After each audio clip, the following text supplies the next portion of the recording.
If you've just received PCS orders and you're trying to figure out where you're going to live, how fast you need to move, and whether buying even makes sense, this video is for you.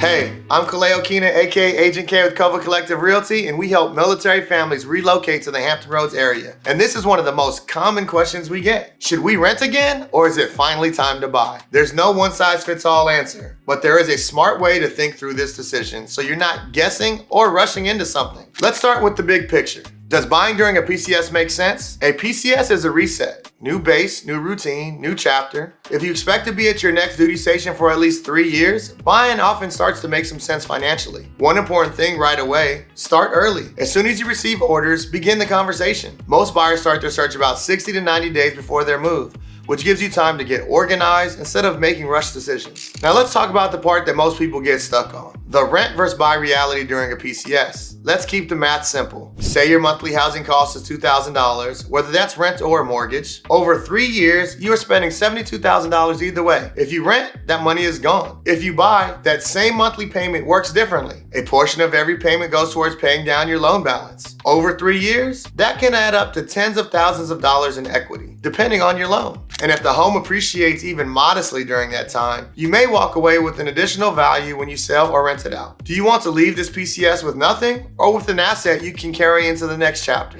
Understanding your budget without overcomplicating it is one of the biggest mistakes buyers make. It's either stretching too far or limiting themselves too early. For military families, your BAH is a great starting point. Think of it as a natural guideline for your monthly housing costs. Once you have that number in mind, the next step is getting pre-approved. This gives you clarity and allows you to move quickly when the right home comes up. Many lenders can do this online or in just a couple days. Ideally, your total monthly housing costs, including mortgage, taxes, and insurance, stays at or below your BAH. Using your VA loan. One of the biggest advantages as a service member is your VA loan. 1, no down payment.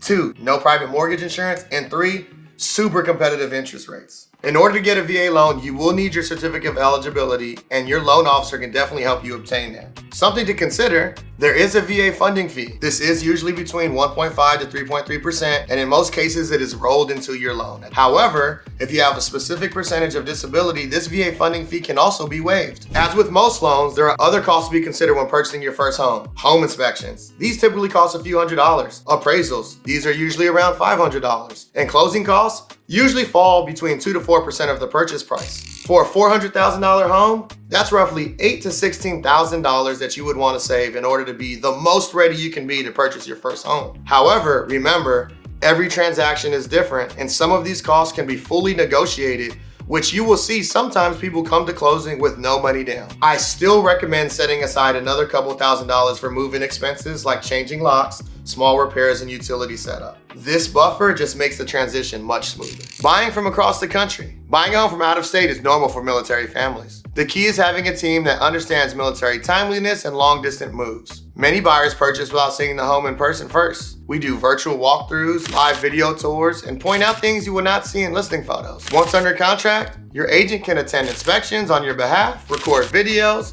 and walk you through everything virtually, so you are not just reading a report. You should still do some research on your own, like use Google Maps to check the commute to base, look into schools if that matters to you, and pay attention to property taxes since they vary by location. Closing and settling in. After your offer is accepted, your lender handles most of the heavy lifting. A few days before closing, you will receive a closing disclosure. This outlines your final interest rate, monthly payment, and total costs. Many military buyers close remotely using electronic signatures or a mobile notary, so you do not need to travel just to sign paperwork. Before closing, making sure your homeowner's insurance is active. After you arrive, expect some setup costs for utilities and internet. It is also smart to keep a small emergency fund for some early home surprises. You are not just finding a place to live. You are building stability, equity, and momentum for what comes next. If you are moving to the Hampton Roads area and want guidance from a team that works with military families every day, we would love to help. I'm Kaleo, aka Agent K with Cova Collective Realty. Thanks for watching, and congrats on taking the first step towards home ownership.